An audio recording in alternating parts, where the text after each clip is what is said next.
les versets 9 et 10. Matthieu, chapitre 6, les versets 9 et 10.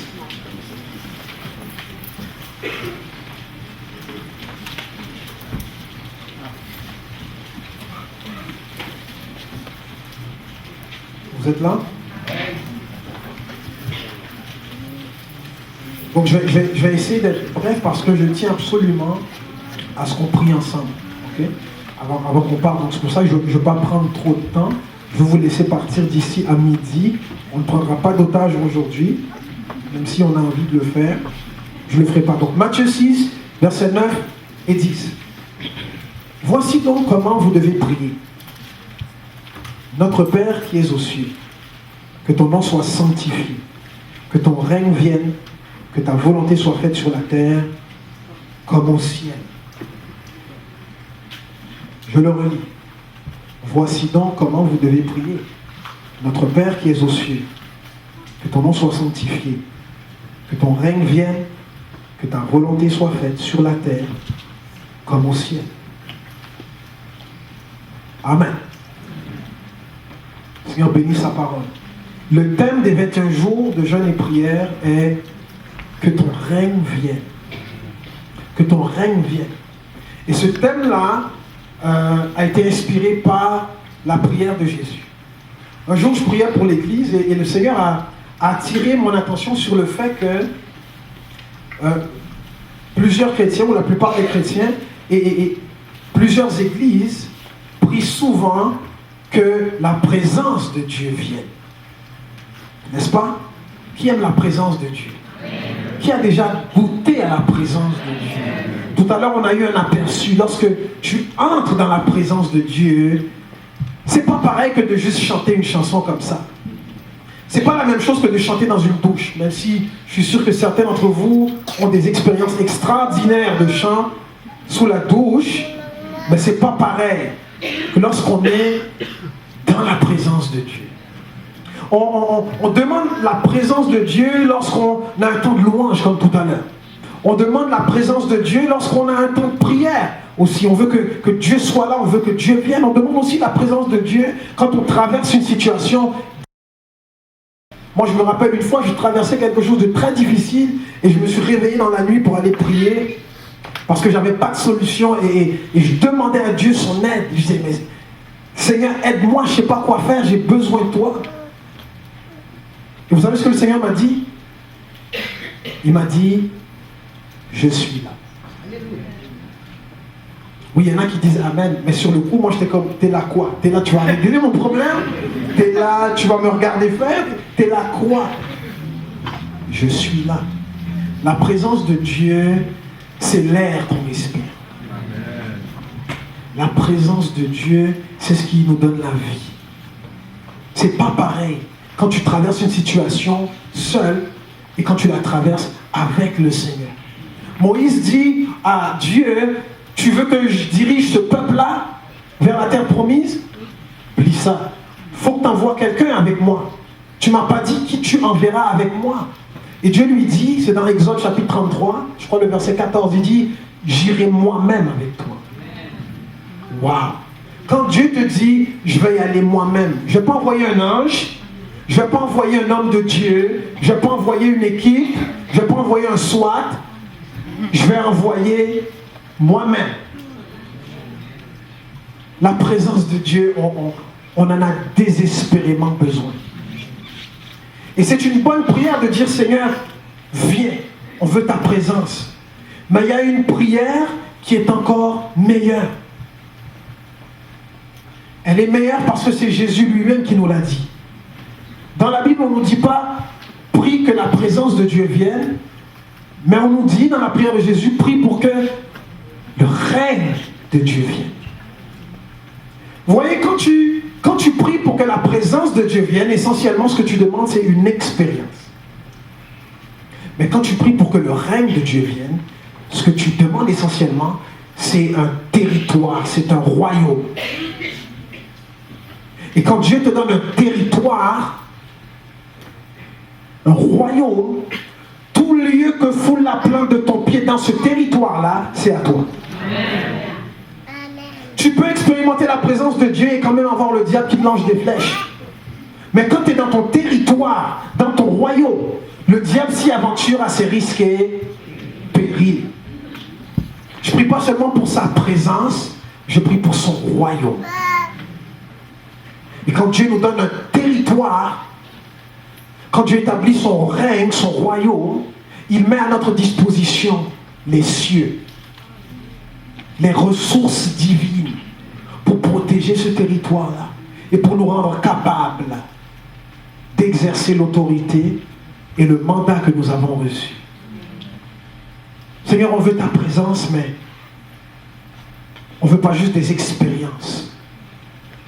On veut ton règne. On veut un territoire.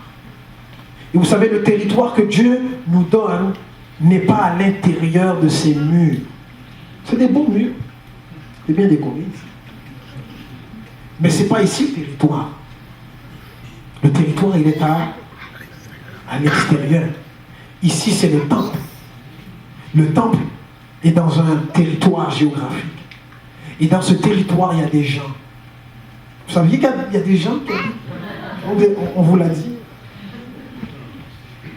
Seigneur, que ton règne vienne. C'est ton règne qu'on veut, Seigneur. Pas juste une expérience. Je veux le règne de Dieu et pas seulement une expérience. Parce que je peux avoir une expérience dans la présence de Dieu et quand même garder ma vie. Mais quand c'est le royaume de Dieu qui s'établit, mon environnement change. En plus de mon cœur. Il y a les fruits du royaume qui sont là. La guérison, la délivrance, les miracles, la joie, la célébration, la paix, la justice. On ne veut pas juste une expérience momentanée.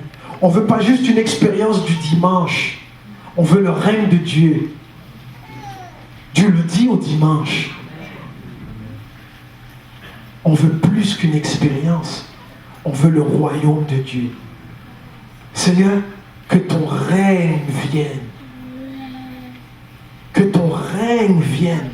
Demande-le à ton voisin, tu veux une expérience ou tu veux le royaume de Dieu? Je ne sais pas qu'est-ce que toi tu veux, mais on veut le royaume de Dieu, pas juste une expérience. Vous savez, il y a plusieurs églises. Dans plusieurs églises, on s'efforce, on se plie en quatre pour remplir le bâtiment. Mais je vais vous dire quelque chose.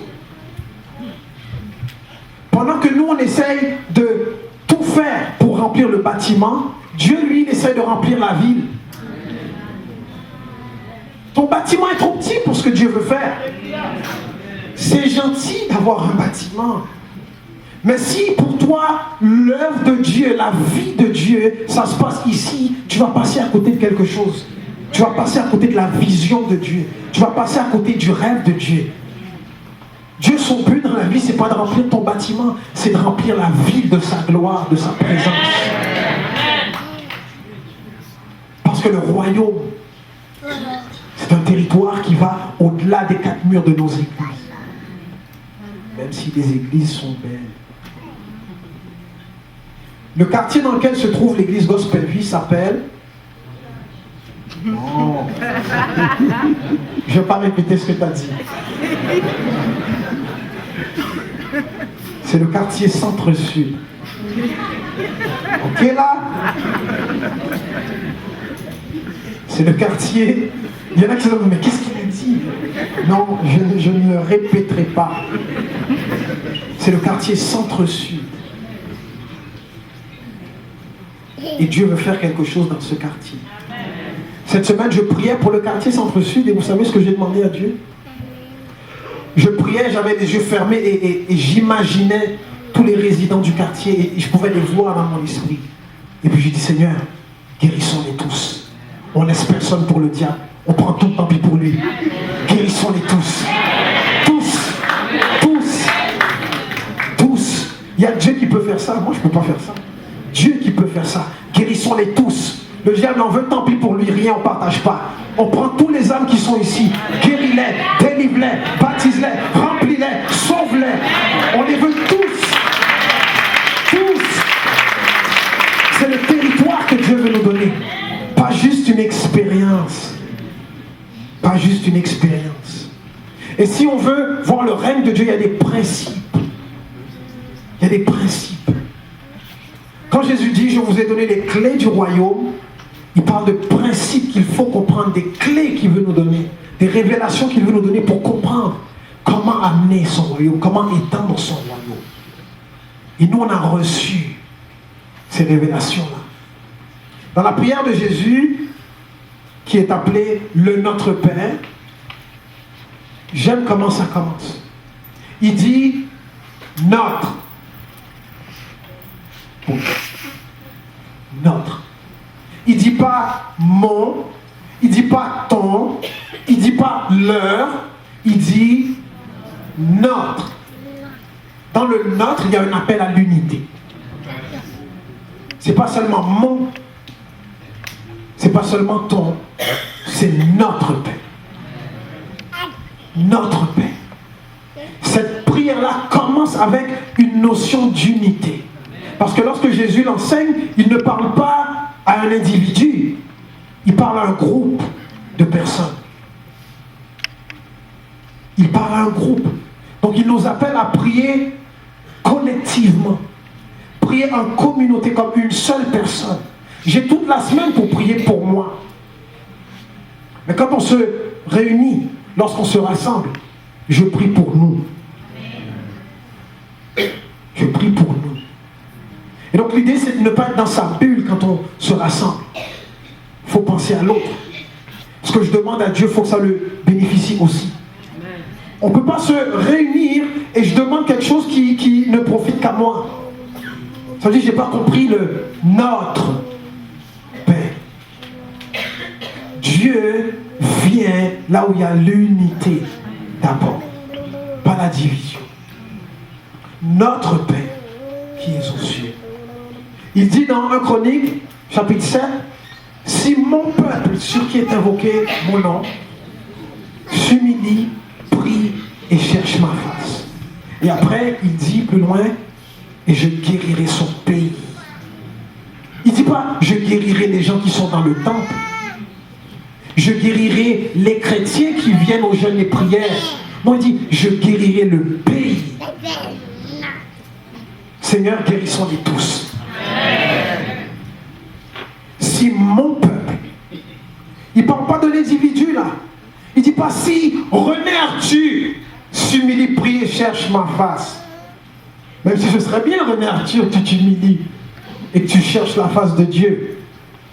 Il ne dit pas si Kevin s'humilie. Non, il dit si mon peuple s'humilie, prie et cherche ma face et s'il se détourne de ses mauvaises voies. Vous savez, en général, moi, quand je prêche, je fais attention à ne pas cibler des péchés en particulier. Et il y a une raison pour ça. Il y a une raison pour ça. Notamment, je veux éviter de tomber dans l'hypocrisie. Quand un prédicateur prêche, ou quand un chrétien, quel qu'il soit, annonce l'évangile, vous avez peut-être remarqué que c'est rare qu'en prêchant l'évangile à quelqu'un, on cible des péchés dont nous-mêmes nous sommes coupables. En général, on va cibler les péchés des autres. Pourtant, la Bible dit que tous ont péché et que tous pêchent. Mais pourquoi si je prêche, je parle seulement des péchés qui ne me touchent pas? Alors qu'on sait que je ne suis pas parfait. Dans la parole de Dieu, c'est rare qu'on ciblait les péchés de quelques personnes. En général, lorsqu'on mentionnait des péchés, c'était des péchés dont l'ensemble était coupable. Ou des péchés qui avaient considérablement détérioré la vie de la communauté de Dieu. Mais lorsqu'on mentionnait des péchés, on ne mentionnait pas les péchés de quelques-uns puis pas ceux des autres. On parlait au groupe. C'est pour ça que je fais attention lorsque je m'adresse au groupe de ne pas cibler certains péchés et pas d'autres, parce qu'autrement il y en a qui vont dire c'est pas juste. Il nomme mon péché, puis lui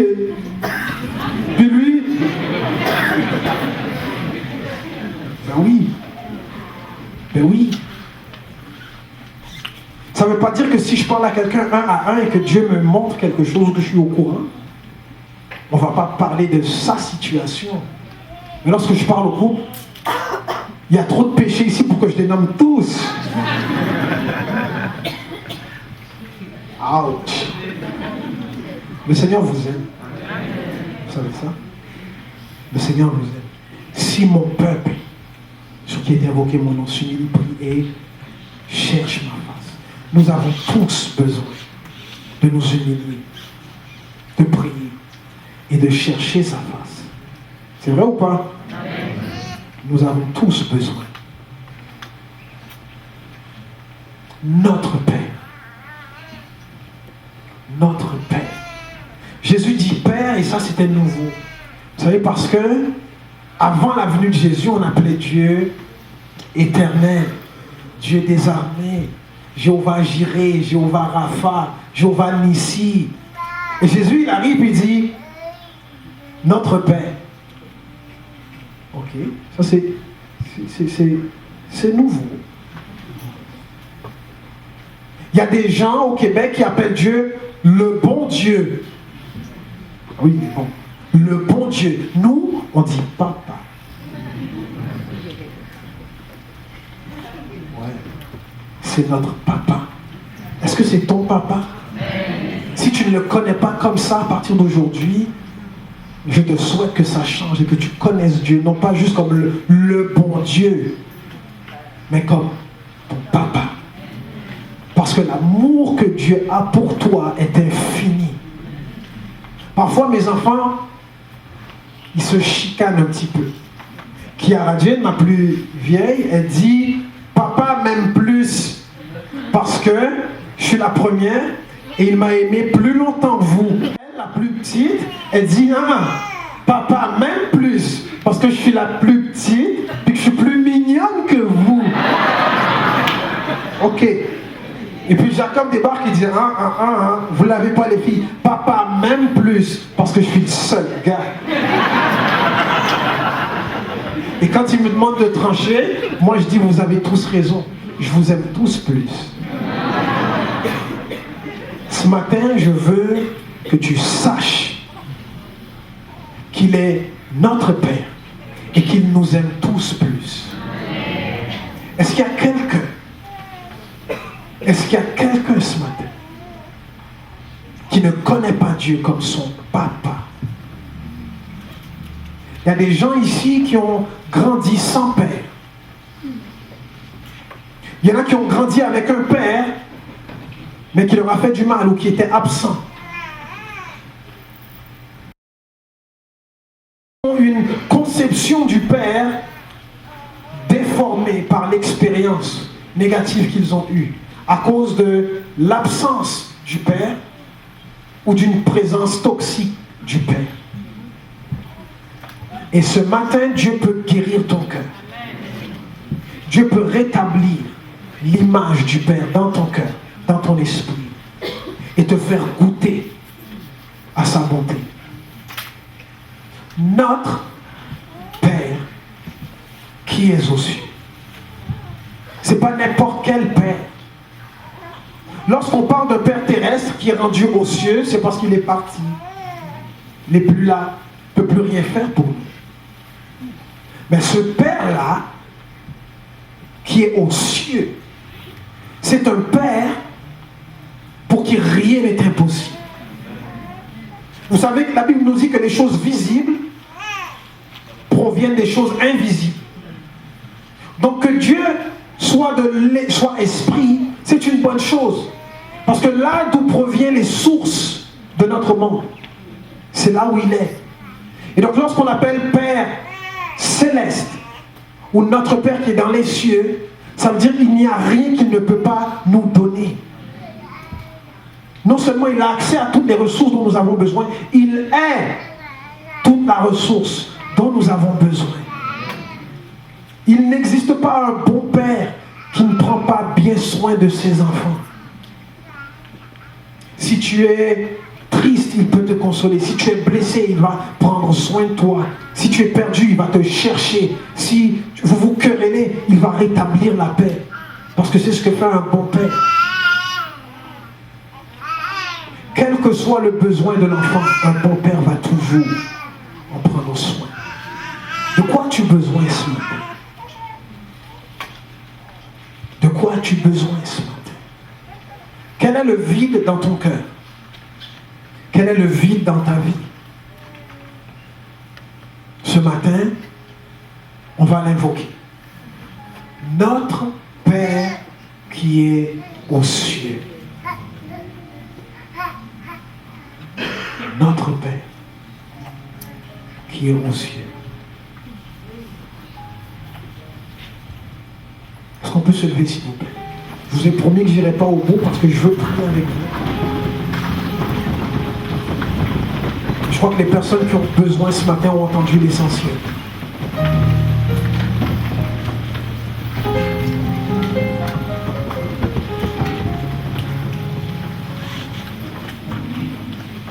S'il y a une personne qui ne connaît pas Dieu ce matin comme son Père qui est aux cieux, je veux que tu le connaisses. Je veux tellement que tu le connaisses. Parce que ceux qui le connaissent ont goûté à quelque chose qu'on ne trouve nulle part ailleurs. L'amour que tu découvres en Dieu, tu ne le trouves nulle part ailleurs. Et ce matin, si tu ne connais pas ce Dieu-là, comme ton Père céleste, il faut absolument que je te le présente. Il faut absolument que je te le présente. Et ta vie va changer. On va prier comme une seule personne. On va appliquer le nôtre, le ensemble. Parce que c'est là que vient la bénédiction.